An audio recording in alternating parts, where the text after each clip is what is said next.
O Reio, Prefeitura São João, garante vaga nas semifinais da Série Ouro do Torneio de Verão de Águas da Prata, com uma atuação dominante na noite desta quinta-feira.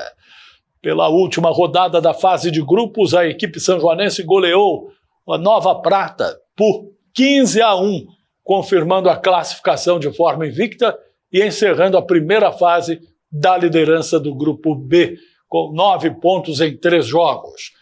Com amplo controle da partida do início ao fim, o Reio mostrou força ofensiva e regularidade, alimentando a expectativa por mais um grande desempenho na semifinal, quando enfrenta o Juventude de Santa Cruz das Palmeiras.